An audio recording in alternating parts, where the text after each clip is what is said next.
ಮನ್ಮನಾಭವ ಅಲ್ವಾ? ದ್ವಾಪರಯುಗದಿಂದ ಯಾವಾಗ ನಾವು ಆತ್ಮಗಳಿಗೆ ದುಃಖ, ಕಷ್ಟ, ಸಮಸ್ಯೆ, ಅಸಫಲತೆ, ವಿಘ್ನಗಳು, ಹಿಂಸೆಗಳು, ನೋವುಗಳು ಆರಂಭ ಆಯಿತು, ನಮ್ಮ ಕರ್ಮ ವಿಕರ್ಮ ಆಗ್ಲಿಕ್ಕೆ ಸ್ಟಾರ್ಟ್ ಆಯಿತು, ದುಃಖದ ಅನುಭೂತಿ ಆಯಿತು. ಆವಾಗ ಭಗವಂತನನ್ನ ದೇವರ ಹತ್ರ ಕೇಳ್ಕೊಂಡ್ವಿ, ಭಗವಂತ ಇದರಿಂದ ನಮಗೆ ಹೊರಗಡೆ ಕಳಿಸಪ್ಪ, ನಮಗೆ ಸುಖ ಬೇಕು, ನೆಮ್ಮದಿ ಬೇಕು, ಸತ್ಯಯುಗ ತ್ರೇತಾಯುಗದಲ್ಲಿ ಏನಿತ್ತು ಅದು ನಮ್ಗೆ ಬೇಕು. ಆವಾಗ ನಮಗೆ ಜ್ಞಾನ ಇರಲಿಲ್ಲ ಸತ್ಯಯುಗ ತ್ರೇತಾಯುಗದಲ್ಲಿ ಏನಿತ್ತು ಅಂತ. ಆದರೆ ಆತ್ಮದ ಒಳಗಡೆ ಸಂಸ್ಕಾರ ಇತ್ತು. ಯಾವುದು? ಸುಖ, ಸ್ನೇಹ, ಆನಂದ, ಪ್ರೀತಿ, ಸತ್ಯತೆ, ಶಕ್ತಿ ಇದು ಇತ್ತು. ಈಗ ನೋಡಿ, ಶಾರೀರಿಕವಾಗೂ ಕೂಡ ಆರೋಗ್ಯದ ಒಂದು ಸ್ಥಿತಿ ಇದೆ, ಅನಾರೋಗ್ಯದ ಒಂದು ಸ್ಥಿತಿ ಇದೆ. ಇದೆಯೋ ಇಲ್ವೋ? ಇದೆ. ಇದೆ. ಅನಾರೋಗ್ಯ ಬಂದಾಗ ಏನ್ ಹೇಳ್ತೀರಿ? ಕಾಪಾಡ. ಆರೋಗ್ಯದ ಸ್ಥಿತಿ ಬರ್ಲಿ ಅಂತ ತಾನೇ ಹೇಳ್ತೀರಿ. ಹೊಟ್ಟೆ ನೋವು ಬಂದಾಗ ನೋವು ಬೇಡ, ನಮಗೆ ನೋವಿಲ್ದೇ ಇರುವಂತ ಏನು ಸ್ಥಿತಿ ಇದೆ ಅದು ನನಗೆ ಬೇಕು ಅಂತ ನಾವು ಡಾಕ್ಟರ್ ತಗೋಬಿಟ್ಟು ಕೇಳ್ತೀವೋ ಕೇಳಲ್ವೋ?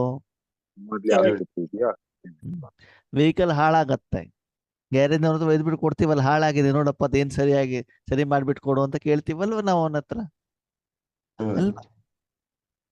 ಹಾಗೇನೆ ಶರೀರಕ್ಕೆ ಏನಾದರೂ ತೊಂದರೆ ಆದ್ರೆ ಶರೀರಕ್ಕೆ ಸಂಬಂಧಪಟ್ಟಂತ ವ್ಯಕ್ತಿ, ಸರಿ ಮಾಡುವಂತ ವ್ಯಕ್ತಿ ಡಾಕ್ಟರ್ ಹೋಗ್ಬಿಟ್ಟು ಕೇಳ್ತೀವಿ.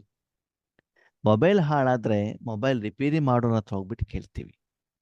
ಹಾಗೆ ದೇವರ ಹತ್ರ, ಭಗವಂತನ ಹತ್ರ ಮೂರ್ತಿ ರೂಪದಲ್ಲಿ, ಬೇರೆ ಬೇರೆ ದೇವತೆಗಳ ರೂಪದಲ್ಲಿ ಭಗವಂತ ಶಾಂತಿ ಕೊಡು, ಸುಖ ಕೊಡು, ಸಂತೋಷವನ್ನ ಕೊಡು ಅಂತ ನಾವು ಕೇಳಿದಾಗ ಭಗವಂತ ಹೇಳ್ತಾರೆ, ನಾನು ಕೊಡ್ತೇನೆ. ಬೇಕಾಗಿರ್ದೆ ಯಾರಿಗೆ? ಆತ್ಮನಿಗೆ. ಅದಕ್ಕೆ ನೀನು ತೆಗೆದುಕೊಳ್ಬೇಕು ಅಂತಂದ್ರೆ ನಿನ್ನ ಮನಸ್ಸು ಹೇಳುವಂತ ಸಾಧನವನ್ನ ಎಲ್ಲರಿಂದ ತೆಗೆದು ನನ್ನ ಕೈಯಲ್ಲಿ ಇಡು. ನನ್ನ ಕೈಯಲ್ಲಿ, ಭಗವಂತನ ಕೈಯಲ್ಲಿ ಕೈ ಇದೆ ಅಂತಲ್ಲ, ಮನಾಭವ, ನಿನ್ನ ಮನಸ್ಸನ್ನ ನನ್ನಲ್ಲಿ ಇಡು ಅಥವಾ ನನಗೆ ಕೊಡು. ನನ್ನಲ್ಲಿ ಇಡು ಅಥವಾ ನನಗೆ ಕೊಡು. ಓಕೆ. ಮೊಬೈಲ್ ಹಾಳಾದಾಗ ಏನ್ ಹೇಳ್ತಾರೆ ಮೊಬೈಲ್ ಅಂಗಡಿಯವನು? ಏನ್ ಹೇಳ್ತಾರೆ? ಅರ್ಧ ಗಂಟೆ ಬೇಕು, 1 ಗಂಟೆ ಬೇಕು, 2 ದಿನ ಇಟ್ಬಿಟ್ಟು ಹೋಗಿ ಅಲ್ವಾ? ನಮ್ಮ ಮೋಹನಣ್ಣ ಇದ್ದಾರೆ ಮೊಬೈಲ್ ಅಂಗಡಿಯವರು. ಅದಕ್ಕೆ ತಕ್ಕಾಗಿ ಏನ್ ಹೇಳ್ತಾರೆ, ಅದಕ್ಕೆ ಸಂಬಂಧಪಟ್ಟಂತಹ ಏನ್ ಸಮಸ್ಯೆ ಇದೆ ಅದಕ್ಕೆ ತಕ್ಕಾಗಿ ಇಷ್ಟು ಸಮಯ ಈ ಸಾಧನವನ್ನ ನಮ್ಮ ಕೈಲಿ ಇಟ್ಬಿಟ್ಟು ಹೋಗಿ ನೀವು. ಅದು ನಮ್ಮ ಕೈಯಲ್ಲಿ ಕೊಟ್ಟ ಮೇಲೆ ಅದು ನೀವೇನು ಆಪರೇಟ್ ಮಾಡ್ಲಿಕ್ಕೆ ಆಗಲ್ಲ, ಅದೇನು ಬೇಕೋ ಅದನ್ನ ನಾವು ಮಾಡ್ಕೊಡ್ತೀವಿ ಅಷ್ಟೇ. ರಿಪೇರಿ ಮಾಡಿದ್ಮೇಲೆ ನಿಮ್ಮ ಕೈಲಿ ಕೊಡ್ತೀವಿ ನಾವು. ನೀವು ಕೈಯಲ್ಲಿ ಹಿಡ್ಕೊಂಡ್ಬಿಟ್ಟು ನಾನು ರಿಪೇರಿ ಮಾಡ್ಬೇಕು ಅಂತ ಅದು ಆಗೋದಿಲ್ಲ. ನಾನು ರಿಪೇರಿ ಮಾಡ್ತಾ ಇರಬೇಕಾದ್ರೆ ನಾನು ಫೋನ್ ಅಟೆಂಡ್ ಮಾಡಬೇಕು, ನಾನು ಗೂಗಲ್ ಪೇ ಮಾಡಬೇಕು, ನಾನು ಟೈಮ್ ನೋಡ್ಬೇಕು, ಅದಾಗೋದಿಲ್ಲ. ನನ್ನ ಕೈಯಲ್ಲಿ ಕೊಟ್ಟ ಮೇಲೆ ಆ ಮೊಬೈಲಿನ ಮಾಲೀಕ ನಾನು, ಅದು ನಾನು ಸರಿ ಮಾಡಿಬಿಟ್ಟು ಕೊಡ್ತೇನೆ ಅಲ್ವಾ? ಅದಕ್ಕೆ ಭಗವಂತ ಹೇಳ್ತಾರೆ, ಮಗು ಶಾಂತಿ ಬೇಕು, ಸುಖ ಬೇಕು, ನೆಮ್ಮದಿ ಬೇಕು ಅಂತಂದ್ರೆ ನಾನು ಹೇಳುವಷ್ಟು ಸಮಯವನ್ನ, ನಿನ್ನ ಮನಸ್ಸು ಹೇಳುವಂತ ಸಾಧನವನ್ನ ನೀನು ನನ್ನ ಕೈಯಲ್ಲಿ ಕೊಟ್ಟಾಗ ಆ ಮನಸ್ಸು ಹೇಳುವಂತ ಸಾಧನದ ಮೂಲಕ ನೀನು ನನ್ನ ಹತ್ರ ಏನು ನಿರೀಕ್ಷೆ ಮಾಡ್ತಿದೆಯೋ, ಅಪೇಕ್ಷೆ ಇಟ್ಟಿದೆಯೋ, ಇಚ್ಛೆ ಇಟ್ಟಿದೆಯೋ, ನಿನಗೇನು ಬೇಕಾಗಿದೆಯೋ, ನೀನೇನು ಕೇಳ್ತಾ ಇದೆಯೋ ಅದನ್ನು ನಾನು ನಿನಗೆ, ಆತ್ಮನಿಗೆ ಮನಸ್ಸಿನ ಮೂಲಕ ಕೊಡ್ತೇನೆ. ಅದ ನೀನು ಅನುಭವ ಬುದ್ಧಿಯ ಮೂಲಕ ಮಾಡ್ತೀಯ. ಅದಕ್ಕಾಗಿ ಭಗವಂತ ಹೇಳ್ತಾರೆ, ಮನಾಭವ, ಮನಸ್ಸನ್ನ ನನ್ನಲ್ಲಿ ಇಡು. ಆ ಸಮಯದಲ್ಲಿ ನೀನು ಮನಸ್ಸನ್ನ ಬೇರೆ ಎಲ್ಲೂ ಕೂಡ ಇಡಕೂಡದು. ಆ ರೀತಿ ನೀವು ಮನಸ್ಸನ್ನು ಬೇರೆ ಕಡೆಗೆ ಇಟ್ಟರೆ ನಾನು ಕೊಡುವಂತ ಟ್ರೀಟ್ಮೆಂಟಿನ ಅನುಭವ ನಿಮಗೆ ಆಗುವುದಿಲ್ಲ. ಅದಕ್ಕಾಗಿ ಭಗವಂತ ಹೇಳ್ತಾರೆ ಮನಾಭವ. ಇದು ಮನಾಭವ ಅಂತಂದ್ರೆ ಏನು? ನಿಮಗೆ ಭಗವಂತ ಪರಮಾತ್ಮ ಆತ್ಮಿಕ ಜ್ಞಾನವನ್ನ ಕೊಟ್ಟಿದ್ದಾರೆ, ಪರಮಾತ್ಮನ ಜ್ಞಾನವನ್ನ ಕೊಟ್ಟಿದ್ದಾರೆ. ಪರಮಾತ್ಮ ನಿರಾಕಾರ ಅಂತ ಹೇಳಿದ್ದಾರೆ ಅಲ್ವಾ? ದೇವತೆಗಳನ್ನ ನೆನಪು ಮಾಡೋದು, ಮೂರ್ತಿಯನ್ನು ನೆನಪು ಮಾಡೋದು ಮನಾಭವ, ಹೌದು ಅಲ್ವೋ? ಮನ್ಮನಾಭವ ಅಂತ ಯಾರು ಹೇಳ್ತಿದ್ದಾರೆ? ಭಗವಂತ ಪರಮಾತ್ಮ. ಪರಮಾತ್ಮ ಮೂರ್ತಿನ ಅಲ್ಲ, ಪರಮಾತ್ಮ ದೇವತೆನ? ಪರಮಾತ್ಮ ದೇವರು. ಧರ್ಮಾತ್ಮನ, ಅಲ್ಲ. ಪರಮಾತ್ಮ ಮಹಾತ್ಮನ, ಹ್ಮ್. ಪರಮಾತ್ಮ ಮನುಷ್ಯಾತ್ಮನ ಅಲ್ಲ. ಅಲ್ಲ. ಅಲ್ಲ. ಅಂದ್ಮೇಲೆ ಪರಮಾತ್ಮನನ್ನ ಮನಸ್ಸನ್ನು ಇಡಬೇಕು ಅಂತ ನಾವನ್ನ ಆತ್ಮ ರೂಪದಲ್ಲಿ ನಾವು ಇಡಬೇಕಾಗ್ತದೆ. ದೇಹದ ರೂಪದಲ್ಲಿ ಅಲ್ಲ, ಮೂರ್ತಿಯ ರೂಪದಲ್ಲಿ ಅಲ್ಲ, ಆಕಾರದ ರೂಪದಲ್ಲಿ ಅಲ್ಲ. ಮನ್ಮನಾಭವ ಅಂತ ಹೇಳ್ತಾ ಇರುವಂತದ್ದು ಯಾರು? ಪರಮ ಆತ್ಮ, ಆತ್ಮ ಸ್ವರೂಪಿಯು. ಹಾಗೆ ಯಾವುದೇ ರೂಪದಲ್ಲಿ ನಿಮ್ಮ ಮನಸ್ಸಿನಲ್ಲಿ ಪರಮಾತ್ಮ ಇದ್ದಾರೆ ಅಂತಂದ್ರೆ ಅದು ಮನ್ಮನಾಭವನೇ. ಅಂದ್ರೆ ಬ್ರಹ್ಮ ಭೋಜನ ಮಾಡ್ತಿದ್ದೀರಿ, ಬಾಬಾ ಕನೆಕ್ಷನ್ ಇದೆಯಾ? ನಿರಾಕಾರ ರೂಪದಲ್ಲಿ ಮನ್ಮನಾಭ. ಈಶ್ವರಿ ಜ್ಞಾನ ಹೇಳ್ಬೇಕಾದ ಭಗವಂತ ಜೊತೆ ಕನೆಕ್ಟ್ ಆಗಿದ್ದೀರಾ? ಮನ್ಮನಾಭ. ಮುರ್ಲಿ ಓದ್ತಾ ಇರ್ಬೇಕಾದ ಪರಮಾತ್ಮ ನಮ್ಗೆ ಜ್ಞಾನ ಹೇಳ್ತಿದ್ದಾರೆ ಒಂದು ಸ್ಮೃತಿಯಲ್ಲಿದ್ದೀರಾ? ಮನ್ಮನಾಭವ. ತಪ್ಸಿನ ಸಮಯದಲ್ಲಿ ಸಂಪೂರ್ಣವಾಗಿ ಮನಸ್ಸನ್ನು ಭಗವಂತನಿಗೆ ಅರ್ಪಣೆ ಮಾಡಿದ್ದೀರಾ? ಮನ್ಮನಾಭ. ಒಂದು ಯಾವುದೇ ರೂಪದಲ್ಲಿ, ಯಾವುದೇ ಸಮಯದಲ್ಲಿ, ಯಾವುದೇ ಸ್ಥಳದಲ್ಲಿ, ಯಾವುದೇ ಉದ್ದೇಶಕ್ಕೋಸ್ಕರ, ಯಾವುದೇ ಪರ್ಸಂಟೇಜ್ ಅಲ್ಲಿ ನಿಮ್ಮ ಮನಸ್ಸು ಆತ್ಮದ ಶಕ್ತಿ ಪರಮಾತ್ಮನ ಜೊತೆ ಜೋಡಣೆಯಾದಾಗ ಆತ್ಮ ಇರೋದು ಯಾವುದು? ಮನ್ಮನಾಭವ.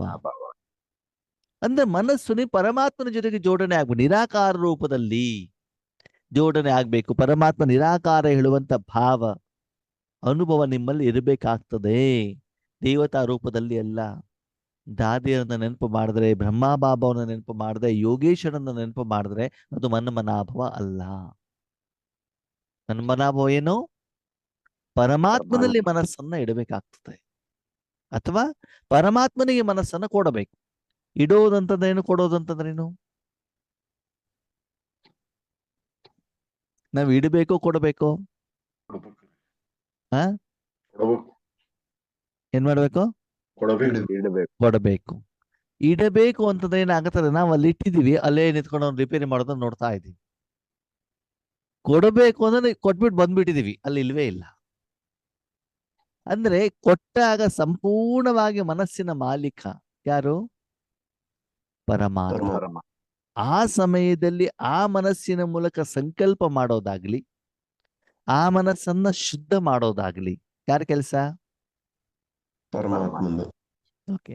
ಇಡೋದು ಮತ್ತು ಕೊಡೋದರ ವ್ಯತ್ಯಾಸ ಗೊತ್ತಾಯ್ತಾ ನಿಮಗೆ? ಗೊತ್ತಾಯ್ತು. ಏನು ಗೊತ್ತಾಯ್ತು? ಇಡೋದಕ್ಕೂ ಕೊಡೋದ ಇಟ್ಟಿದ್ದೀವಿ ಅಂತಂದ್ರೆ ಅವ್ರೇನ್ ರಿಪೇರಿ ನಾವು ಅಲ್ಲೇ ಇದ್ದೀವಿ ಅಂತ. ಹಾ, ಕೊಟ್ಟಿದ್ದೀವಿ ಅಂದ್ರೆ ಕೊಡೋದು ಅಂದ್ರೆ ಅವ್ರೇ. ಸಂಪೂರ್ಣ ಅವರೇ ಉಪಯೋಗಿಸ್ತಾವ್ರೆ ಅಂತ. ಸರಿ ಕೇಳಿ.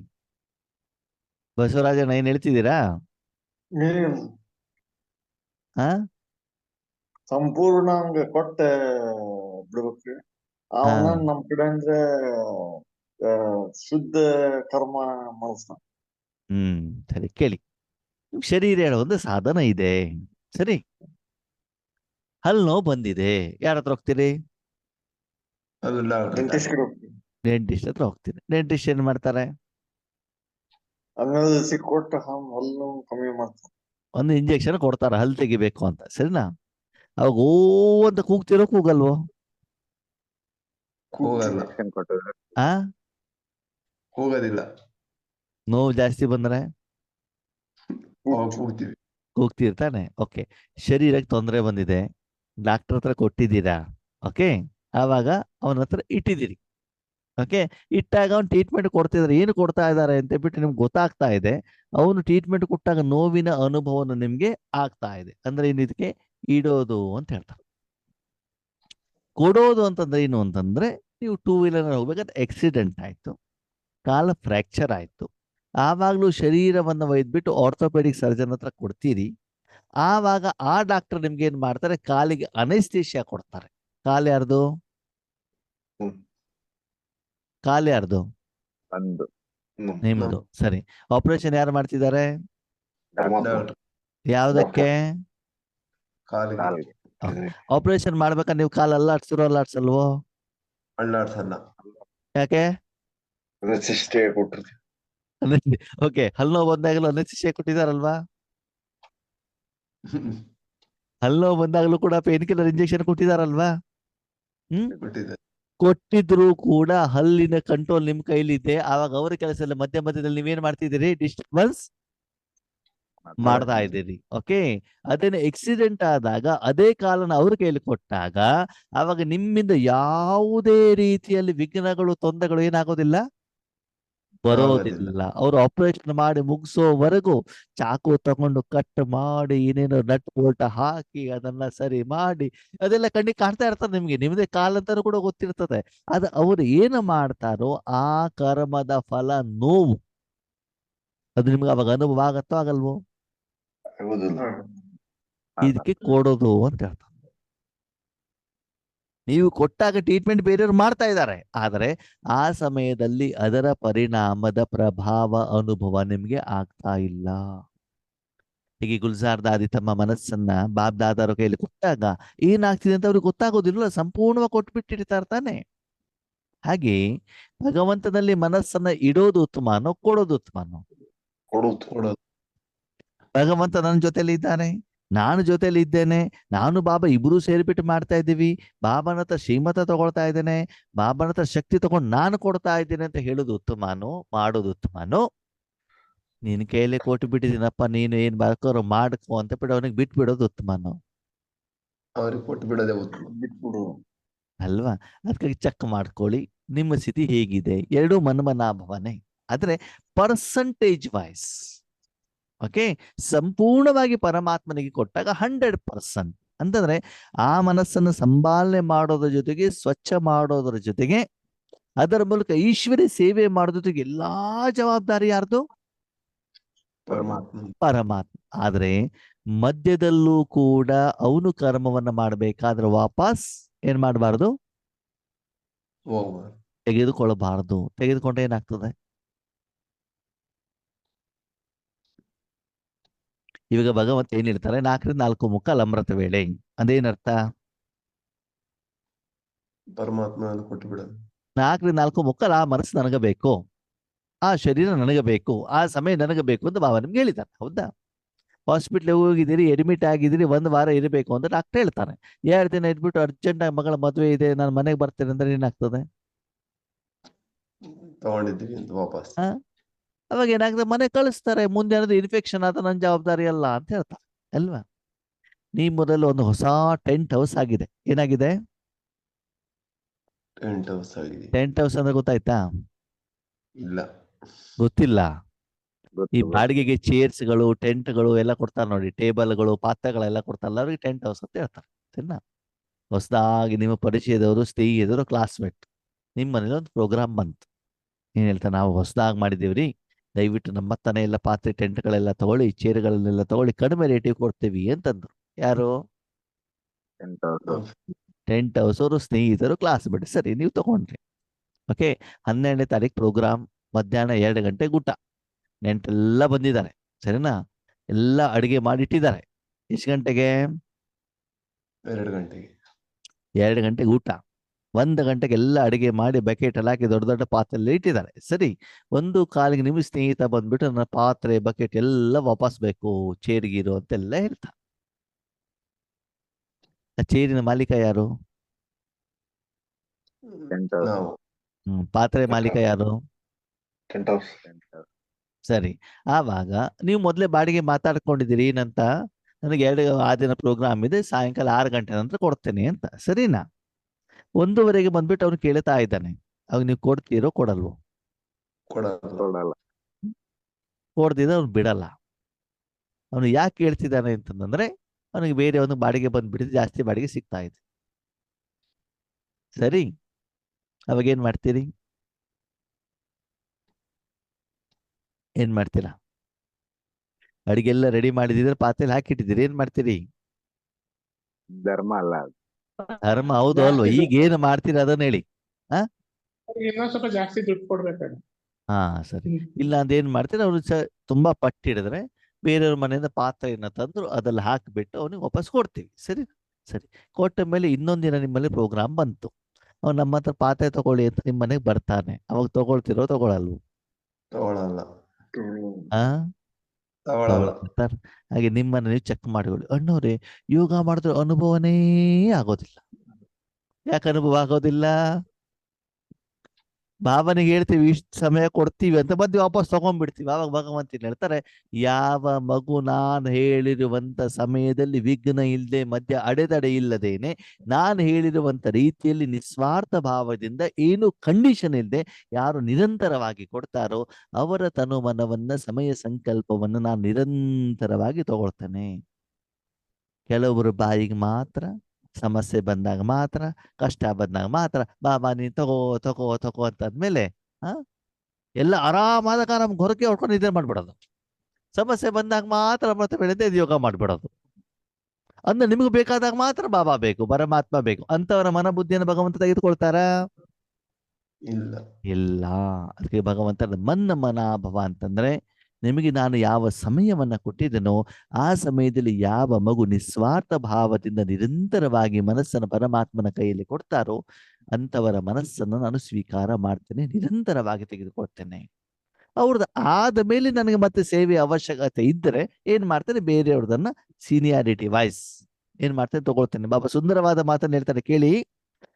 ಬಾಬನ ಎದುರುಗಡೆಗೆ 10,000 ಜನ ಇದ್ದಾರಂತೆ. ಎಷ್ಟು ಜನ ಇದ್ದಾರೆ? 10,000 ಜನ. ಯಾವ್ದಕ್ಕೆ 10,000 ಜನ ಇದ್ದಾರೆ ಬಾಬನ ಎದುರುಗಡೆಗೆ? ಸೇವೆಗೆ. ನನ್ನ ಮನಸ್ಸನ್ನು ತಗೊಂಡ ಕ್ಯೂನಲ್ಲಿ ನಿಂತಿದ್ದಾರಂತೆ. ಸರಿನಾ? ಅವಾಗ 10,001ನೇ ಆತ್ಮ ಬಂದ್ಬಿಡ್ತು. ಪ್ರಕಾಶಣ್ಣ ಬಂದ್ಬಿಟ್ಟು ಏನ್ ಹೇಳಿದ್ರು, ಬಾಬಾ ನನ್ನ ಮನಸ್ಸನ್ನ ತಗೊಂಡ್ಬಿಡು, ನಾನು ಏನು ಕಂಡೀಷನ್ ಇಲ್ಲ ಅಂದ್ರೆ ಮೊದ್ಲು 10,001ನೇದು ತಗೊಂಡ್ಬಿಡ್ತಾರಂತೆ ಬಾಬಾ. ಯಾಕೆ ಹೇಳಿ? ಅದು ಕಂಡೀಷನ್ ಇಲ್ವಲ್ಲ. 10,000 ಅಲ್ಲಿ ನಿಂತಿರ್ಬೇಕು ಕ್ಯೂನಲ್ಲಿ. ಟಕ್ಕಂತ ಏನ್ ಮಾಡ್ಬಿಟ್ರೆ ಹಾರ್ಬಿಡ್ತು. ಬಾಬಾ ಏನ್ ಮಾಡ್ತಾರೆ ತಗೊಂಡ್ಬಿಡ್ತಾರ. ಅದಕ್ಕೆ ಅನ್ಕಂಡೀಷನಲ್ ಲವ್ ಅಂತ ಹೇಳ್ತಾರೆ. ಯಾರು ಕಂಡೀಷನ್ ಇಲ್ಲದೆ ನಿರಂತರವಾಗಿ ಬಾಬಾ ಹೇಳಿರುವಂತ ರೀತಿಯಲ್ಲಿ ತಮ್ಮ ಮನಸ್ಸನ್ನ ಕೊಡ್ತಾರೋ ಅವರ ಮನಸ್ಸನ್ನು ನಾನು ನಿರಂತರವಾಗಿ ತೆಗೆದುಕೊಳ್ತೀನಿ. ಅದಕ್ಕಾಗಿ ಚೆಕ್ ಮಾಡ್ಕೊಳ್ಳಿ, ಒಂದು ದಿನದಲ್ಲಿ ನನ್ನ ಮನಸ್ಸು ಎಷ್ಟು ಸಮಯ ಪರಮಾತ್ಮನಿಗೆ ಅವನ ಕಾರ್ಯಕ್ಕೋಸ್ಕರ ನಾನು ಕೊಡ್ತಾ ಇದ್ದೇನೆ. ಮನ್ನ ಮನಾಭವ. ಅದು ಆ ಸಮಯದಲ್ಲಿ ಆ ಮನಸ್ಸಿನಿಂದ ನಾನು ಸಂಕಲ್ಪವನ್ನು ನಾನು ಮಾಡಬಾರದು. ಸಂಕಲ್ಪ ಅಂದ್ರೆ ಏನು ಅಂತ ನಾನು ಹಿಂದೆ ಚರ್ಚೆ ಮಾಡಿದೀವಿ. ಓಕೆ, ಆ ಸಂಕಲ್ಪ ಮಾಡೋ ಕೆಲಸನೂ ಕೂಡ ಯಾರ್ದು? ಭಗವಂತಂದು ಅಲ್ವಾ? ಡಾಕ್ಟರ್ ಹೋಗ್ಬಿಟ್ಟು ಡಾಕ್ಟರ್ ನನಗೆ ಈ ಮಾತ್ರೆ ಏನೋ ಕೊಡಿ ಅಂತ ನೀವು ಹೇಳಿದ್ರೆ ಹೆಂಗಿರ್ತದೆ? ನಾನ್ ಡಾಕ್ಟರ್ ನೀವು ಡಾಕ್ಟರ್ ಅಂತ ಕೇಳ್ತಾರ ತಾನೆ. ಇಲ್ಲಿ ಬಂದಿದ್ದು ನಾನು ಕೊಟ್ಟಿದ್ದು ತಿನ್ಕೊಂಡು ಹೋಗ್ಬೇಕು ಅಷ್ಟೇ, ಬಿಟ್ರೆ ನೀನ್ ಹೇಳ್ದಾಗ ನಾನು ಕೇಳೋದಲ್ಲ. ನೀನ್ ಹೇಳ್ದಾಗ ನಾನು ಕೇಳುದು ನನ್ನ ಹಾಸ್ಪಿಟ್ಲಿಗೆ ಬರಬೇಡ, ನಿನ್ಗೆ ಬೇಕಾಗಿರೋ ಹಾಸ್ಪಿಟ್ಲಿಗೆ ಹೋಗು ಅಂತ ಹೇಳ್ತಾರೆ. ಆ ಮನಸ್ಸಿನಿಂದ ಯಾವ ಸೇವೆಯನ್ನ ಮಾಡಬೇಕು ಭಗವಂತ ನಿರ್ಣಯ ಮಾಡ್ತಾನೆ. ಇವತ್ತಿನ ಮುರ್ಲಿಲೂ ಬಾಬಾ ಹೇಳಿದ್ದಾರೆ, ಮನಸಾ ಸೇವೆನೇ ಎಲ್ಲರಿಗಿಂತ ಸರ್ವಶ್ರೇಷ್ಠವಾದಂತ ಸೇವೆ. ಆ ಸೇವೆ ಮಾಡ್ಬೇಕು ಅಂದ್ರೆ ಆ ಸಾಧನವನ್ನ ಭಗವಂತನ ಕೈಯಲ್ಲಿ ಕೊಡ್ಬೇಕಲ್ವಾ? ಧನದ ಸೇವೆ ಮಾಡ್ಬೇಕು ಅಂದ್ರೆ ಧನವನ್ನ ಒಯ್ದುಬಿಟ್ಟು ಬಾಬನ ಭಂಡಾರದಲ್ಲಿ ಹಾಕ್ಬೇಕಲ್ವಾ? ತನುವಿನ ಸೇವೆ ಮಾಡ್ಬೇಕು ಅಂದ್ರೆ ಈಶ್ವರ ವಿಶ್ವವಿದ್ಯಾಲಯದ ತನವನ್ನ ಒಯ್ದುಬಿಟ್ಟು ಇಡ್ಬೇಕಲ್ವಾ? ಪಾತಾಳ ಸೇವೆ ಮಾಡ್ಬೇಕಂದ್ರೆ ನಿಮ್ಮ ಮುಖವನ್ನ ಭಗವಂತನ ಕಡೆ ಅರ್ಪಣೆ ಮಾಡ್ಬೇಕಲ್ವಾ? ಹಾಗೇನೆ ಮನಸಾ ಸೇವೆ ಮಾಡ್ಬೇಕಂದ್ರೆ ಮನಸ್ಸು ಹೇಳುವಂತ ಸಾಧನವನ್ನು ಯಾರ ಕೈಯಲ್ಲಿ ಕೊಡ್ಬೇಕು? ಪರಮಾತ್ಮನ ಕೈಯಲ್ಲಿ. ಅವನ ಕೈಯಲ್ಲಿ ಕೊಟ್ಟ ಮೇಲೆ ಮುಂದಿನ ಕೆಲಸ ಯಾರ್ದು? ಅವನ ಕೆಲಸ, ಪರಮಾತ್ಮನ ಕೆಲಸ. ಹಾಗೆ ಪರಮಾತ್ಮ ಸೇವೆ ಮಾಡ್ತಿದ್ರಲ್ಲಿ ಹೆಂಗ್ ಗೊತ್ತಾಗತ್ತೆ? ನಿಮ್ಮ ಮನಸ್ಸಿನ ಮೂಲಕ ಸಪ್ತ ಗುಣಗಳ ಹೊರಗಡೆ ಹೋಗ್ತಾ ಇದ್ದಿದ್ರೆ ಭಗವಂತ ನಿಮ್ಮನ್ನೇನ್ ಮಾಡ್ತಿದ್ದಾರೆ? ಉಪಯೋಗ ಮಾಡ್ತಾ ಇದ್ದಾರೆ. ಪಾತ್ರೆ ಒಲೆ ಮೇಲೆ ಇದೆ, ಬಿಸಿ ಆಗ್ತಾ ಇದೆ ಅಂದ್ರೆ ಪಾತ್ರೆ ಉಪಯೋಗ ಆಗ್ತಾ ಇದೆ ಅಂತ. ಅಡಿಗೆ ಮನೇಲಿ ಪಾತ್ರೆ ಇದ್ದ ಮಾತ್ರಕ್ಕೆ ಅದು ಉಪಯೋಗ ಆಗ್ತಾ ಇದೆ ಅಂತ ಅರ್ಥ ಅಲ್ಲ.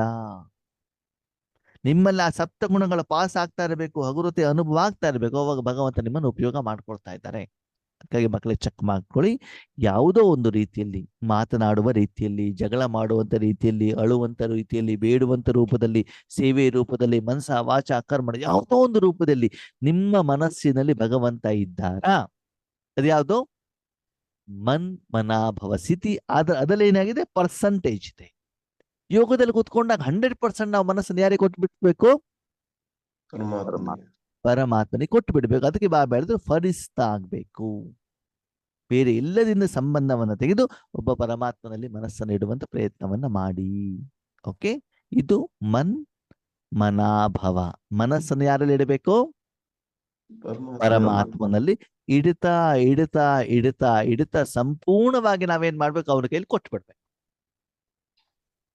ಇಡೋದಲ್ಲೂ ಕೊಡೋದಲ್ಲೂ ಏನು ವ್ಯತ್ಯಾಸ ಅಂತಂದ್ರೆ, ಆದ್ಮೇಲೆ ನಾವು ಮೊದಲು ಈಶ್ವರಿ ಸೇವೆಯನ್ನ ಮಾಡ್ಬೇಕಾದ್ರೆ ಈಶ್ವರಿ ಜ್ಞಾನವನ್ನು ಹೇಳಬೇಕಾದ್ರೆ ಏನ್ ಮಾಡ್ಬೇಕಿತ್ತು ಗೊತ್ತಾ? ಬಾಬಾ ಮುಲ್ಲಿಲಿ ಹೇಳಿರುವಂಥದ್ದು, ಯಾವುದೋ ಅತಿರಥ ಮಹಾರಥಲ್ಲಿ ಹೇಳಿರುವಂಥದ್ದು, ಉದಾಹರಣೆ ಎಲ್ಲೋ ಕೇಳಿರುವಂಥದ್ದು, ಕಥೆಗಳು, ಅದನ್ನೆಲ್ಲ ಹೇಳಬೇಕಿತ್ತು ಅಲ್ವಾ? ನನ್ನ ವೈಯಕ್ತಿಕ ಉದಾಹರಣೆ ನಾನು ಹೇಳ್ತಾ ಇದ್ದೇನೆ. ಈಗ ಜ್ಞಾನ ಹೇಳ್ಬೇಕಂದ್ರೆ ಬಾಬಾ ಜೊತೆಗೆ ಬಾಬಾ ನೀನ್ ಏನ್ ಬೇಕು ಅದನ್ನ ಹೇಳ್ಕೊಳಪ್ಪ ಅಂತ ಹೇಳಿಬಿಟ್ಟು ಕೂತ್ಕೊಂಡ್ರೆ ಸಾಕು, ಬಾಬಾ ಹೇಳ್ತಾ ಇರ್ತಾರೆ. ಅದರ ಮೀನಿಂಗ್ ಎಲ್ಲ ಅವ್ರು ಆ ಟೈಮ್ನಲ್ಲೇ ಹೇಳ್ತಾರೆ. ನಮ್ಗೆ ಏನು ಪ್ಲಾನ್ ಮಾಡ್ಬೇಕಾದಂತ ಅವಶ್ಯಕತೆ ಇಲ್ಲ. ಇದಕ್ಕೇನ್ ಹೇಳ್ತಾರೆ, ಮನಸ್ಸನ್ನ ಬಾಬಾನ ಕೈಲಿ ಕೊಡೋದು. ಭಗವಂತ ಏನ್ ಹೇಳ್ತಾರೆ ಅದನ್ನ ಗ್ರಾಸ್ಪ್ ಮಾಡುವಂಥದ್ದು, ಕ್ಯಾಚಿಂಗ್ ಮಾಡುವಂಥದ್ದು. ಅವಾಗ ಮನಸ್ಸು ಬುದ್ಧಿ ಎಲ್ಲ ನಮ್ದು ಏನಾಗಿರ್ಬೇಕು, ಕ್ಲಿಯರ್ ಆಗಿರ್ಬೇಕಾಗ್ತದೆ. ಅವಾಗ ಮಾತ್ರ ಭಗವಂತ ಹೇಳುವಂಥದ್ದು ನಮ್ಗೆ ಅರ್ಥವಾಗ್ತದೆ, ಗೊತ್ತಾಗ್ತದೆ. ಅದಕ್ಕೆ ನಿರಂತರವಾದ ಸಾಧನೆ ಬೇಕಾಗ್ತದೆ, ಪ್ರಾಕ್ಟೀಸ್ ಬೇಕಾಗ್ತದೆ. ಯಾವ ಸಮಯದಲ್ಲಿ ಯಾವ ಆತ್ಮನಿಗೆ ಯಾವ ರೀತಿ ಸೇವೆ ಮಾಡಬೇಕು. ಯೋಗದಲ್ಲೂ ಕೂಡ ಪ್ರತಿಯೊಂದು ಆತ್ಮನಿಗೂ ಆತ್ಮೀಯರೇ ನಾವು ಸೇವಾ ಕೇಂದ್ರಕ್ಕೆ ಹೋದಾಗ ಬಟ್ಟೆಯನ್ನು ಮಾಡಿಸ್ಬೇಕಾದಂತ ಸಂದರ್ಭದಲ್ಲಿ ಪ್ರತಿಯೊಬ್ಬರಿಗೂ ದೃಷ್ಟಿಯನ್ನು ಕೊಡ್ಬೇಕಾ, ನಮ್ಗೆ ಬೇರೆ ಬೇರೆ ಬೇರೆ ಬೇರೆ ರೀತಿ ಅನುಭವನೇ ಆಗತ್ತೆ. ನಿಮ್ಗೆ ಒಂದೇ ರೀತಿ ನಿಮ್ಗೆ ಅನುಭವ ಆಗ್ತಾ ಇದೆ ಅಂತಂದ್ರೆ ನಿಮ್ಮ ಮನಸ್ಸನ್ನು ಬಾಬಾನಿಗೆ ಕೊಟ್ಟಿಲ್ಲ ಅಂತ ಅರ್ಥ. ಬೇರೆ ಬೇರೆ ಬೇರೆ ಅನುಭವ ಆಗ್ಬೇಕು. ಯಾಕೆ ಬೇರೆ ಬೇರೆ ಅನುಭವ ಆಗ್ಬೇಕು ಹೇಳಿ ನೋಡೋಣ. ನೀವು ಯೋಗ ಕೂತ್ಕೊಂಡಿದ್ದೀರಿ, ಬೇರೆ ಬೇರೆ ದೃಷ್ಟಿಯನ್ನ ಕೊಡ್ತಾ ಇದ್ದೀರಿ. ಅವಾಗ ನಿಮ್ಗೆ ಒಂದೇ ರೀತಿ ಅನುಭವ ಆಗ್ಬೇಕು, ಬೇರೆ ಬೇರೆ ರೀತಿ ಅನುಭವ ಆಗ್ಬೇಕು? ಬೇರೆ ಬೇರೆ. ಕಾರಣ, ಒಬ್ಬ ತಂದೆ ಜೊತೆ ಜನ ನೀವು ಜೋಡಣೆ ಆಗಿದ್ದೀರಿ, ಬೇರೆ ಬೇರೆ ಅನುಭವ ಯಾಕಾಗ್ಬೇಕು? ಅವ್ರ ಮನಸ್ಸಲ್ಲಿ ಏನೇನಿರುತ್ತೋ ಅದರ ಅನುಭವ. ಯಾರ ಮನಸ್ಸಲ್ಲಿ? ಎದುರುಗಡೆ ಕುತ್ಕೊಂಡಿರೋ. ಬಾಬಾ ಏನ್ ಮಾಡ್ತಾರೆ, ಕೆಲವೊಬ್ರಿಗೆ ಶಕ್ತಿ ಬೇಕು, ಕೆಲವೊಬ್ರಿಗೆ ಶಾಂತಿ ಬೇಕು, ಕೆಲವೊಬ್ರಿಗೆ ಪ್ರೀತಿ ಬೇಕು, ಕೆಲವೊಬ್ರಿಗೆ ಸ್ನೇಹ ಬೇಕು. ಆವಾಗ ಅದನ್ನ ಕೊಡ್ಲಿಕ್ಕೆ ನಿಮ್ಮ ಶರೀರವನ್ನ, ನಿಮ್ಮ ಮನಸ್ಸನ್ನ ಭಗವಂತ ಏನ್ ಮಾಡ್ತಾರೆ, ಸಾಧನವಾಗಿ ಉಪಯೋಗ ಮಾಡ್ತಾ ಇರ್ತಾರೆ ಅಲ್ವಾ. ಆ ಕಲ್ಯಾಣ ಮಂಟಪದಲ್ಲಿ ಒಂದು ಬಕೆಟ್ ಇರ್ತದೆ. ಫಸ್ಟಿಗೆ ಬಕೆಟ್ ಅಲ್ಲಿ ನೀರ್ ಹಾಕ್ತಾರೆ. ಯಾಕೆ ಹೇಳಿ? ಕ್ಲೀನ್ ಮಾಡಕ್ಕೆ. ಕ್ಲೀನ್ ಮಾಡ್ಲಿಕ್ಕೆ. ಒಂದು ಆ ಕಲ್ಯಾಣ ಮಂಟಪಕ್ಕೆ ವರ ಬರ್ತಾನಲ್ಲ, ವರನ ಕಾಲ್ ತೊಳಿಲಿಕ್ಕೆ ನೀರ್ ಬೇಕಲ್ಲ, ಫಸ್ಟ್ ನೀರ್ ತಗೊಂಡ್ ಹೋಗ್ತಾರೆ. ಸರಿನಾ? ಓಕೆ. ಆಮೇಲೆ ವರ ಮದುವೆ ಒಳಗಡೆ ಬರ್ತಾನೆ, ಬಂದ ಮೇಲೆ ಏನ್ ಮಾಡ್ತಾರೆ, ಆ ಬಕೆಟ್ ಅಲ್ಲಿ ಉಪ್ಪಿಟ್ಟು ಹಾಕ್ತಾರೆ. ಯಾಕೆ? ಎಲ್ರಿಗೂ ಬಡಿಸೋದಕ್ಕೆ. ಟೀ ಕೊಡ್ಬೇಕಲ್ವಾ. ಸರಿ, ಉಪ್ಪಿಟ್ಟಾಗಿದ್ 10 ನಿಮಿಷಕ್ಕೆ ಅದನ್ನ ಕ್ಲೀನ್ ಮಾಡಿದ್ರೆ ಟೀ ಹಾಕ್ತಾರೆ. ಯಾಕೆ? ಟೀ ಕುಡಿಯೋದಕ್ಕೆ. ಉಪ್ಪಿಟ್ಟು ತಿಂದಾದ್ಮೇಲೆ ಟೀ ಬೇಕಲ್ಲ, ಪಾತ್ರೆ ಯಾವ್ದು ಒಂದೇ ಬಕೆಟ್ ತಾನೇ ಇರೋದು. ಸರಿ, ಸ್ವಲ್ಪ ಹೊತ್ತಾದ್ಮೇಲೆ ಮಧ್ಯಾಹ್ನ 11:30 ಅದ್ರಲ್ಲಿ ಜ್ಯೂಸ್ ಹಾಕ್ತಾರೆ. ಯಾಕೆ? ಜ್ಯೂಸ್ ಕುಡಿಯೋದಕ್ಕೆ. ಯಾಕಂದ್ರೆ ಮಧ್ಯಾಹ್ನದಲ್ಲಿ ಜ್ಯೂಸ್ ಬೇಕಲ್ಲ, ಸಾಧನ ಇದೆ ತಾನೆ. ಸರಿ, ಮಧ್ಯಾಹ್ನ ಟೈಮ್ ಅದಕ್ಕೆ ಏನ್ ಮಾಡ್ತಾರೆ, ಸಾಂಬಾರ್ ಹಾಕ್ತಾರೆ. ಯಾಕೆ? ಊಟ ಮಾಡಿದ್ರೆ ಊಟ ಬೇಕಂತ. ಅಂದಾಗ ಸಾಂಬಾರ್ ಬಡಿಸ್ಬೇಕಲ್ವಾ. ಓಕೆ. ಎಲ್ಲರೂ ಊಟ ಆದ್ಮೇಲೆ ಅದ್ರಲ್ಲಿ ಏನ್ ಮಾಡ್ತಾರೆ, ಖಾಲಿ ಬಕೆಟ್ ಜನರು ಎದುರುಗಡೆ ತಗೊಂಡೋಗ್ತಾರೆ. ಏನಂತ, ಯಾರಿಗೆ ಮಜ್ಜಿಗೆ ಬೇಕು, ವೇಸ್ಟ್ ಆಗಿರುವಂತ ನೀರನ್ನು ಇದೆಲ್ಲ ಹಾಕಿ ಅಂತ ಹೇಳ್ತಾರೆ. ಅದಕ್ಕೂ ಕೂಡ ಅದೇ ಬಕೆಟೆ, ಹೌದು ತಾನೆ. ಬೇರೆ ಬೇರೆ ಉದ್ದೇಶಕ್ಕೋಸ್ಕರ ಒಂದೇ ಬಕೆಟ್ ಅನ್ನು ಉಪಯೋಗ ಮಾಡಿದಾಗ ಆ ಬಕೆಟ್ ಅಲ್ಲಿ ಏನಾಗ್ತದೆ, ಬೇರೆ ಬೇರೆ ವಸ್ತುಗಳು ಬರ್ತಾ ಹೋಗ್ತವೆ. ಹಾಗೆ ಇಲ್ಲೂ ಕೂಡ ಭಗವಂತ ಹೇಳ್ತಾರೆ, ನಿಮ್ಮ ಮನಸ್ಸನ್ನು ಪರಮಾತ್ಮನ ಕೈಲಿ ಕೊಟ್ಟಾಗ ಪ್ರತಿಯೊಬ್ಬರಿಗೂ ನೀವು ದೃಷ್ಟಿನ ಚೇಂಜ್ ಮಾಡಿದಾಗ ನಿಮ್ಗೆ ಏನಾಗ್ಬೇಕು, ಅನುಭವ ಬೇರೆ ಬೇರೆ ಬೇರೆ ಆಗ್ತಾ ಇರಬೇಕು. ಒಂದು ವೇಳೆ ಒಂದೇ ರೀತಿ ಅನುಭವ ಆಗ್ತಾ ಇದೆ ಅಂತಂದ್ರೆ ನೀವು ಭಗವಂತನ ಮನಸ್ಸನ್ನ ಕೊಟ್ಬಿಟ್ಟು ನೀವು ಮಾತ್ರ ತಿಂತಾ ಇದ್ದೀರಾ ಹೊರತು ಬೇರೆಯವರಿಗೆ ಕೊಡಲಿಕ್ಕೆ ನೀವು ನಿಮಿತ್ತ ಆಗಿಲ್ಲ ಅಂತ ಅರ್ಥ. ಅರ್ಥ ಆಯ್ತು ನಿಮ್ಗೇನು ಅಂತ? ನಿಮ್ಮ ಮನೇಲಿ 10 ಜನ ಬಂದ್ರೆ ಅದೇ ದೋಸೆ ಇಟ್ಟಿದ್ರೆ ಒಬ್ರು ಪ್ಲೇನ್ ಬೇಕು ಅಂತ ಹೇಳ್ತಾರೆ, ಒಬ್ರು ರೋಸ್ಟ್ ಬೇಕು ಅಂತ ಹೇಳ್ತಾರೆ, ಒಬ್ರು ಸೆಟ್ ದೋಸೆ ಬೇಕು ಅಂತ ಹೇಳ್ತಾರೆ, ಕೆಲವೊಬ್ರು ದಪ್ಪ ಬೇಕು ಅಂತ ಹೇಳ್ತಾರೆ ಅಲ್ವಾ. ಯಾರಿಗೇನ್ ಬೇಕು ಅದನ್ನ ಮಾಡ್ಕೊಡ್ಬೇಕು ತಾನೆ. ಹಾಗೆ ಚೆಕ್ ಮಾಡ್ಕೊಳ್ಳಿ. ನೀವು ನಿರ್ಣಯ ಮಾಡುವಂಗಿಲ್ಲ ಇವ್ರಿಗೆ ಅದನ್ನು ಬೇಕು ಅದನ್ನು ಬೇಕು ಅಂತ. ನಿರ್ಧಾರ ಯಾರು ಮಾಡ್ತಾರೆ? ಪರಮಾತ್ಮ ಮಾಡ್ತಾರೆ. ಅದಕ್ಕಾಗಿ ಆ ಮನ್ಮನಾಭವ ಸ್ಥಿತಿಯಲ್ಲೂ ಕೂಡ ಪರ್ಸೆಂಟೇಜ್ ಚೇಂಜ್ ಆಗಿದೆಯಾ, ಮತ್ತೆ ನಿಧಾನವಾಗಿ ಆ ಮನಸ್ಸಿನ ಮಾಲೀಕ ಯಾರಾಗ್ಬೇಕು? ಪರಮಾತ್ಮ ಆಗ್ಬೇಕು. ಅದನ್ನ ನೀವು ಚೆಕ್ ಮಾಡ್ಕೊಳ್ಳಿ. ಪರಮಾತ್ಮ ಅದರ ಮಾಲೀಕನಾಗಿದ್ದಾನೆ ಅಂತ ಹೇಗೆ ಗೊತ್ತಾಗತ್ತೆ?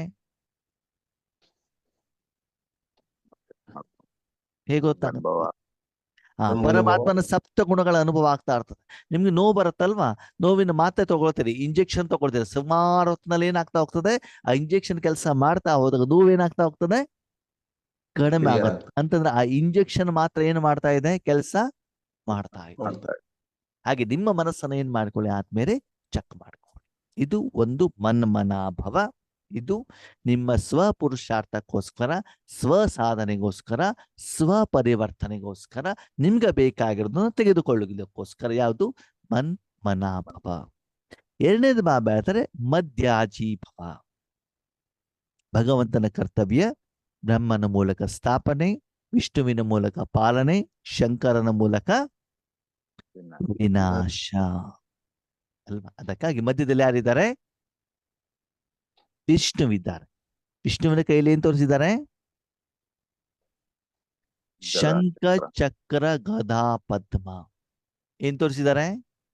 ಶಂಖ ಚಕ್ರ ಗದಾ ಪದ್ಮ ಅಂತಂದ್ರೆ ನೀವು ಅಮೃತ ವೇಳೆಯಲ್ಲಿ ಎದ್ದು ಭಗವಂತನಲ್ಲಿ ಮನಸ್ಸನ್ನ ಇಟ್ಬಿಟ್ಟು ಭಗವಂತನಿಂದ ಶಕ್ತಿಯನ್ನ ಪಡ್ಕೊಂಡು ಚಾರ್ಜ್ ಆಗ್ಬಿಟ್ಟು ನಿಮ್ಮ ಮೂಲಕ ಭಗವಂತ ಈಶ್ವರಿಯ ಜ್ಞಾನವನ್ನ ಹೇಳಲಿಕ್ಕೆ ಮನಸ್ಸಿನ ಮೂಲಕ, ಸಂಕಲ್ಪದ ಮೂಲಕ, ಮುಖದ ಮೂಲಕ, ಮೊಬೈಲ್ ಮೂಲಕ, ಪಾಂಪ್ಲೆಟ್ಸಿನ ಮೂಲಕ ಯಾವುದೋ ರೂಪದಲ್ಲಿ ಈಶ್ವರಿಯ ಜ್ಞಾನವನ್ನ ಹೇಳಲಿಕ್ಕೆ ನಿಮ್ಮನ್ನ ಸಾಧನವಾಗಿ ಉಪಯೋಗ ಮಾಡಿದ್ರೆ ಅದಕ್ಕೆ ಭಗವಂತ ಹೇಳ್ತಾರೆ ಶಂಕು.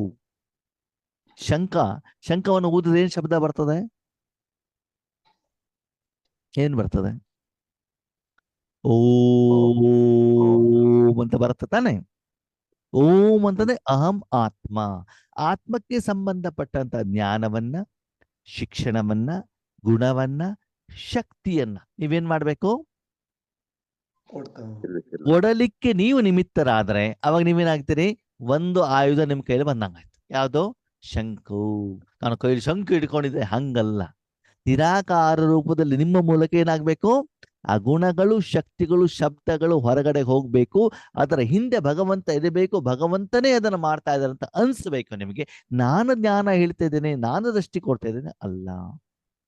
ಶಂಕು ಚಕ್ರ. ಯಾವ ಚಕ್ರ ಅದು? ಯಾವ ಚಕ್ರ? ವಿಷ್ಣುವಿನ ಕೈಲಿರೋದು ಯಾವ ಚಕ್ರ? ಸ್ವದರ್ಶನ. ನಿಮ್ಮನ್ನು ನೀವು ಚೆಕ್ ಮಾಡ್ಕೊಳ್ತಾ ಹೋಗಿ.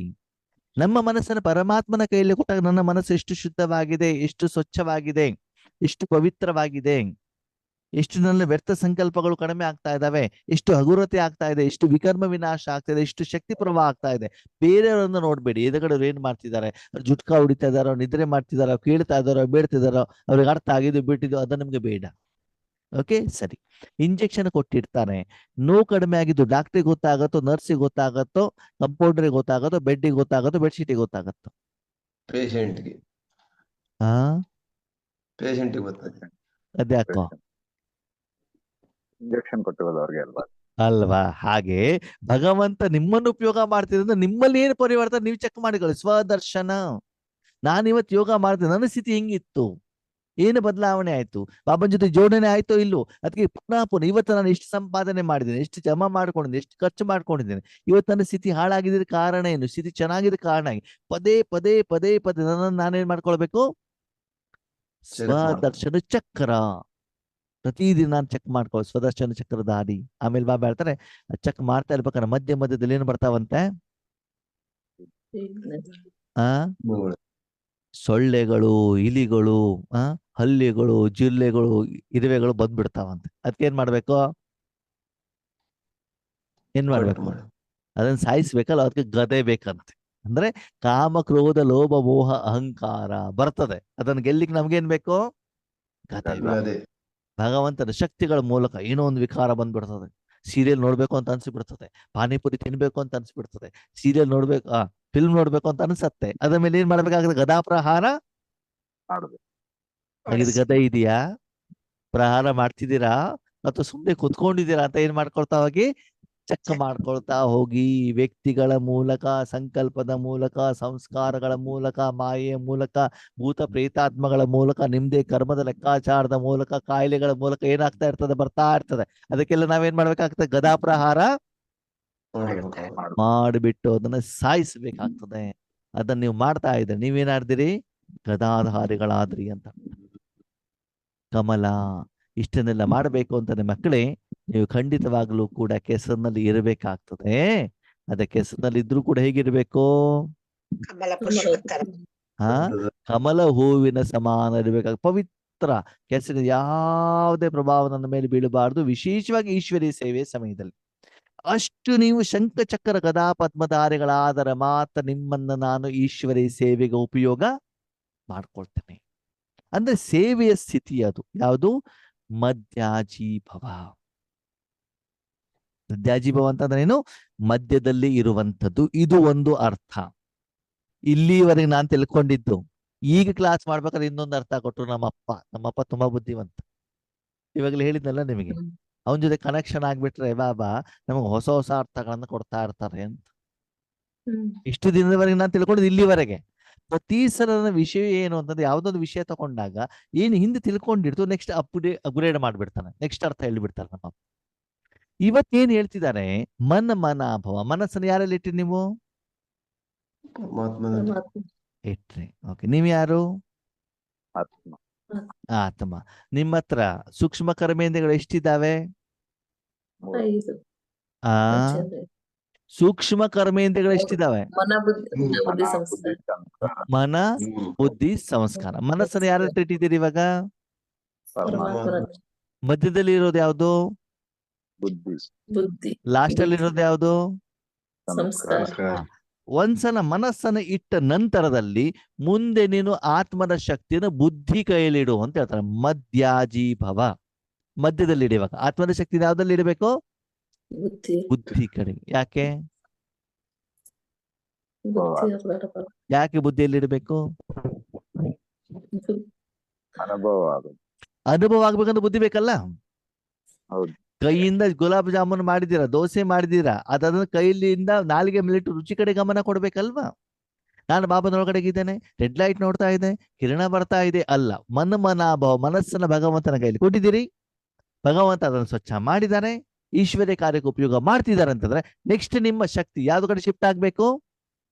ಬುದ್ಧಿ ಕಡೆ. ಬುದ್ಧಿ ಕಡೆಗೆ ಶಿಫ್ಟ್ ಆಗ್ಬಿಟ್ಟು ಅಲ್ಲಿ ಆತ್ಮನ ಶಕ್ತಿಯನ್ನ ಹೆಚ್ಚಿಗೆ ಏನ್ ಮಾಡಿ ಪ್ರವಾಹ ಮಾಡಿ ಅನುಭವದ ಕಡೆ ಗಮನ ಕೊಡಿ. ಶಾಂತಿ, ಸುಖ, ಸಂತೋಷ, ಆನಂದ, ನೆಮ್ಮದಿ, ಪ್ರೀತಿ, ಶಕ್ತಿ, ಹಗುರತೆ ಎಷ್ಟಾಗ್ತಾ ಇದೆ ಅದರ ಕಡೆ ಗಮನ ಕೊಡಿ. ಮಾತ್ರೆ ಕೊಟ್ಟು ಬಿಟ್ಟಿದ್ದಾರೆ, ನೋವೆಷ್ಟು ಕಡಿಮೆ ಆಗ್ತಿದೆ ಅದನ್ನು ಚೆಕ್ ಮಾಡಿ ಅಲ್ಲ. ಅದಕ್ಕೆ ಹೇಳ್ತಾರೆ ಬುದ್ಧಿಯ ಕಡೆ ಗಮನವನ್ನ ಕೊಡುವಂಥದ್ದು. ಹೇಳ್ತಾರೆ ಆಸ್ತಿ, ಶಕ್ತಿ, ಆಶೀರ್ವಾದದ ಸೇವೆಯ ಫಲದ ಕಡೆಗೆ ಏನ್ ಮಾಡ್ಬೇಕು? ಗಮನವನ್ನ ಕೊಡಬೇಕು. ಯಾವಾಗ ಅನುಭವ ಆಗತ್ತೋ ಅದಕ್ಕೆ ಬಾಬಾ ಏನ್ ಹೇಳ್ತಾರೆ? ಮಧ್ಯಾಜೀಭವ. ಮೊದಲೇದು ಮನಾಭವ, ಮನಸ್ಸು ಹೇಳುವಂತ ಸಾಧನವನ್ನ ಅವನಿಗೆ ಕೊಡೋದು.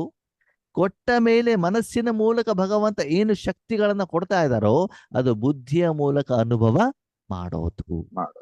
ಈಗ ನಮ್ಮ ಗಮನ ಮನ್ಮನಾಭವದ ಕಡೆಗೆ ಹೆಚ್ಚಿಗೆ ಇರಬೇಕು, ಮಧ್ಯಾಜೀಭವದ ಕಡೆಗೆ ಇರಬೇಕು?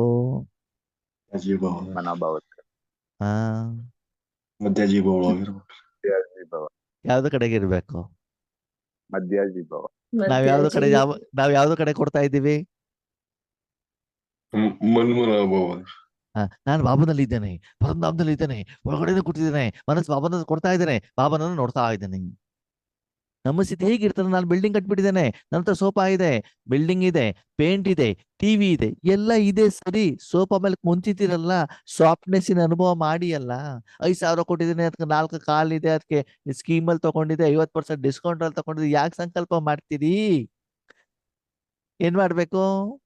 ಯಾವ ಸೋಫಾ ಮೇಲೆ ಕುತ್ಕೊಂಡಿದ್ದೀರೋ ಅದರ ಸುಖದ ಅನುಭವವನ್ನು ಮಾಡಿ. ಬಾಬಾ ಹೇಳ್ತಾರೆ ಮನಾಭವ 1 ಸೆಕೆಂಡ್. 1 ಸೆಕೆಂಡ್ ಅಲ್ಲಿ ಏನಾಗ್ಬಿಡ್ಬೇಕು? ಮನಾಭವ. ಹೆಚ್ಚಿನ ಸಮಯ ಯಾವ್ದ್ರಲ್ಲಿ ಕೊಡ್ಬೇಕು? ಅದಕ್ಕೆ ಬಾಬಾ ಹೇಳ್ತಾರೆ ಅಲ್ಫ್ ಅವ್ರ ಬೇ ಅಂತ ಹೇಳ್ತಾರೆ ಬಾಬಾ ಅಲ್ವಾ. ಪೂರ್ತಿ ಜ್ಞಾನ ಇರೋದು ಯಾವ್ದಲ್ಲಿ? ಅಲ್ಫ್ ಅಂತಂದ್ರೆ ಶಿವ ಬಾಬಾ, ಬೇ ಅಂತಂದ್ರೆ ಭಾಗ್ಯ. ಓಕೆ, ನಮ್ಗೆ ಅಪ್ಪ ಬೇಕು, ಅಪ್ಪ ಕೊಡೋ ಆಸ್ತಿ ಬೇಕು? ಅಪ್ಪ ಬೇಕು. ಅಪ್ಪ ಕೂಡ ಆಸ್ತಿ. ಲೌಕಿಕದಲ್ಲಿ ಅಪ್ಪ ಬೇಕಾ, ಅಪ್ಪನ ಆಸ್ತಿ ಬೇಕಾ? ಇಬ್ರು ಬೇಕು. ಇಬ್ರು ಬೇಕು. ಮುಖ್ಯವಾಗಿ ನಮ್ಗೆ ಆಸ್ತಿನೇ ಬೇಕು. ಅಪ್ಪ ಇಲ್ಲಿ ಇಲ್ದೆ ಹೋಗೋದು, ಅದನ್ನ ತಗೊಂಡು ನಾವೇನ್ ಮಾಡೋಣ? ನಮ್ಗೆ ಆಸ್ತಿ ತಾನೇ ಬೇಕಾಗಿರೋದು ಅಲ್ವಾ. ಓಕೆ, ಅಪ್ಪ ಬೇಕು ಸರಿ. ಅದರ ಆಸ್ತಿ ಕಡೆಗೆ ಹೆಚ್ಚಿನ ಗಮನವನ್ನ ಕೊಡಿ, ಅದರಿಂದ ನಿಮ್ಗೆ ಸುಖದ ಅನುಭವ ಆಗ್ತದೆ. ಅದಕ್ಕಾಗಿ ಒಂದು ದಿನದಲ್ಲಿ ಎಷ್ಟು ಸಮಯ ಮನಾಭವ ಸ್ಥಿತಿಯಲ್ಲಿ ಇರ್ತೀರಿ, ಎಷ್ಟು ಸಮಯ ಮಧ್ಯಾಜೀಭವ ಸ್ಥಿತಿಯಲ್ಲಿ ಇರ್ತೀರಿ ಅಂತ ಯಾರು ಚೆಕ್ ಮಾಡಬೇಕು? ನೀವ್ಯಾರು? ಆತು. ಎಷ್ಟು ಜನ ಕೇಳ್ತಾರೆ, ಅಣ್ಣವ್ರೆ ನಾವು ಯೋಗ ಮಾಡ್ತಿರ್ತೀವಲ್ಲ, ಹೌದು. ನೀವು ದೃಷ್ಟಿ ಕೊಡ್ತಿದ್ದೀರಲ್ಲ, ಹೌದು. ನಾವೇನ್ ಮಾಡ್ತೀವಿ ಅಂತ ನಿಮ್ಗೆ ಗೊತ್ತಾಗತ್ತಾ? ನೀವೇನ್ ಮಾಡ್ತೀರ ಅದನ್ನ ತಗೊಂಡು ನಾನೇನ್ ಮಾಡ್ಲಿ? ನನಗೇನ್ ಸಂಬಂಧ? ನೀವೇನ್ ಮಾಡ್ತೀರ ಅಂತ ನಿಮ್ಗೆ ಗೊತ್ತು, ನಿಮ್ಮ ಅಪ್ಪನಿಗೆ ಗೊತ್ತು, ನನಗೇನು ಗೊತ್ತು? ನನಗೇನು ಸಂಬಂಧ ಇಲ್ಲ. ನೀವೇನ್ ಮಾಡ್ತೀರ ನನಗೇನು ಇದು ವಿಷಯ ಸಂಬಂಧಪಟ್ಟಿದ್ದಲ್ಲ ಅದು. ನನ್ನ ಕೆಲಸ ಏನು? ಇಲ್ಲಿ ಭಗವಂತನಿಗೆ ಕೂಳಿಸೋದು, ಇಲ್ಲಿ ಶಕ್ತಿ ಹೊರಗಡೆ ಹೋಗ್ತಾ ಇದೆ, ಅಷ್ಟು ಮಾತ್ರ ನನ್ನ ಕೆಲಸ. ಓಕೆ, ಅದಕ್ಕಾಗಿ ಬಾಬಾ ಹೇಳ್ತಾರೆ ಸ್ವದರ್ಶನ. ನಿಮ್ಮನ್ನ ನೀವು ಚೆಕ್ ಮಾಡ್ಕೊಳ್ತಾ ಇರ್ಬೇಕು, ನನ್ನ ಸ್ಥಿತಿ ಮನ್ಮನಾಭವದಲ್ಲಿದೆಯೋ ಅಥವಾ ಮಧ್ಯಾಜಿ ಭಾವದಲ್ಲಿದೆಯೋ. ಸರಿ, ಈಗ ನಿಮ್ಮ ಪ್ರಶ್ನೆ ಅಣ್ಣವ್ರೆ, ಸರಿ ಮನಸ್ಸನ್ನು ಬಾಬಾನಲ್ಲಿ ಕೊಟ್ರಿ, ಬುದ್ಧಿಯಿಂದ ಅನುಭವ ಮಾಡ್ತಿದ್ವಿ, ಸಂಸ್ಕಾರದ ಕಡೆ ಗಮನ ಕೊಡಬೇಕು ಕೊಡಬಾರದು? ಕೊಡ್ಬೇಕು. ಕೊಡ್ಬೇಕಾದ ಅವಶ್ಯಕತೆ ಇಲ್ಲ, ಅದು ತನ್ನಿಂತಾನೆ ಚೇಂಜ್ ಆಗ್ತಾ ಇರ್ತದೆ. ಚೇಂಜ್ ಆಗುತ್ತೋ ಆಗಲ್ವೋ? ಆಗತ್ತೆ. ನೀವು ಗಮನ ಕೊಡಬೇಕಾದ ಅವಶ್ಯಕತೆ ಇಲ್ಲ, ತನ್ನಿಂತಾನೆ ಚೇಂಜ್. ಒಲೆ ಮೇಲೆ ನೀವು ನೀರಿನ ಇಟ್ಬಿಟ್ಟು ತರಕಾರಿ ಇಟ್ಟ ಮೇಲೆ ಅದು ಬೇಯತ್ತೋ ಬೇಯಲ್ವೋ? ಬೆಂಕಿ ಇದ ಮೇಲೆ ಬೇಯ್ತದೆ. ಅದಕ್ಕೆ ನೀವು ಏನ್ ಮಾಡ್ಬೇಕು ಅಂತ ಬೇಕಾಗಿಲ್ವಲ್ಲ, ಅದ್ರ ಪಾಡಿಗೆ ಅದು ಕರ್ಮದ ಫಲ ಸಿಕ್ಕೇ ಸಿಗ್ತದೆ ಆತ್ಮೀಯರೇ. ಸಂಸ್ಕಾರ ಆಟೋಮೆಟಿಕಲಿ ರೆಕಾರ್ಡಿಂಗ್ ಆಗ್ತದೆ, ನೀವು ಅದಕ್ಕೇನು ಎಕ್ಸ್ಟ್ರಾ ಮಾಡ್ಬೇಕಾದ ಅವಶ್ಯಕತೆ ಇರೋದಿಲ್ಲ. ನಿಮ್ಮ ಗಮನ ಯಾವ್ದು ಕಡೆಗಿರ್ಲಿ? ಮನ್ಮನಾಭವ ಮತ್ತು ಮಧ್ಯಾಜೀಭವ, ಪುರುಷಾರ್ಥ ಮತ್ತು ಪ್ರಾರಬ್ಧ. ಈಗ ಪುರುಷಾರ್ಥದ ಕಡೆ ಹೆಚ್ಚಿಗೆ ಗಮನ ಕೊಡ್ಬೇಕು, ಪ್ರಾರಬ್ಧದ ಕಡೆ ಕೊಡ್ಬೇಕು? ಅದಕ್ಕಾಗಿ ಚೆಕ್ ಮಾಡ್ಕೊಳ್ಳಿ, ಯೋಗದ ಸಮಯದಲ್ಲಿ ನಿಮ್ಮ ಮನಸ್ಸು ಯಾವ್ದು ಕಡೆಗಿದೆ? ಪ್ರಾರಬ್ಧ ಶಾಂತ. ನಮ್ಮ ಈಶ್ವರಿ ಜೀವನದಲ್ಲಿ ಸಂಗಮ ಯುಗದಲ್ಲಿ ಬರೀ ಪುರುಷಾರ್ಥನೇ ಮಾಡ್ತಾ ಹೋದ್ರೆ ಪ್ರಾರಬ್ಧದ ಅನುಭವ ಮಾಡೋದು ಯಾವಾಗ? ಓಕೆ, ಈಗ ಬಾಬಾ ಹೇಳ್ತಾರೆ ಮನ್ಮನಾಭವ, ಮನಸ್ಸನ್ನ ನನ್ನಲ್ಲಿ ಇಡೋದರ ಮೂಲಕ, ನನ್ನ ಕೈಲಿ ಕೊಡೋದರ ಮೂಲಕ ಆ ಪ್ರಾರಬ್ಧವನ್ನ ಅನುಭವಿಸೋದಕ್ಕೆ ಏನ್ ಹೇಳ್ತಾರೆ? ಮಧ್ಯಾಜೀಭವ. ಮನಸ್ಸನ್ನ ಪರಮಾತ್ಮನಲ್ಲಿ ಇಡೋದಕ್ಕೆ ಹೇಳ್ತಾರೆ ಮನ್ಮನಾಭವ. ಈಗ ಹೇಳಿ, ನಮ್ಮ ಜೀವನ ಶ್ರೇಷ್ಠ ಆಗ್ಬೇಕು, ಈ ಕರ್ಮ ವಿನಾಶ ಆಗ್ಬೇಕು, ನಮಗೆ ಒಳ್ಳೇದಾಗ್ಬೇಕು, ಶುಭವಾಗ್ಬೇಕು ಅಂದ್ರೆ ನನ್ನ ಮನಸ್ಸನ್ನು ಯಾರಲ್ಲಿ ಇಡಬೇಕು? ಪರಮಾತ್ಮನಲ್ಲೊಬ್ಬನಲ್ಲಿ ಬಿಟ್ಟರೆ ಬೇರೆ ಎಲ್ಲಿತ್ತೂ ಕೂಡ ನಿಮಗೆ ಶುಭವಾಗಲಿಕ್ಕೆ, ಒಳ್ಳೆಯದಾಗಲಿಕ್ಕೆ, ಕಲ್ಯಾಣವಾಗಲಿಕ್ಕೆ ಸಾಧ್ಯವಿಲ್ಲ. ಅದಕ್ಕೆ ಭಗವಂತ ಹೇಳ್ತಾನೆ ಸರ್ವಧರ್ಮಾನ್ ಪರಿತ್ಯಜ್ಯ ಮಾಮೇಕಂ ಶರಣಂ ವ್ರಜ. ಎಲ್ಲದಿಂದ ಮನಸ್ಸನ್ನು ತೆಗೆದು ನನ್ನೊಬ್ಬನಲ್ಲೇ ಮನಸ್ಸನ್ನಿಡು, ನನಗೊಬ್ಬನಿಗೆ ಶರಣಾಗು, ನಿನಗೇನು ಬೇಕೋ ಅದನ್ನು ಕೊಡುವಂತ ಜವಾಬ್ದಾರಿ ನನ್ನದು. ಸರಿನಾ? Okay, Om Shanti. Thank you Baba.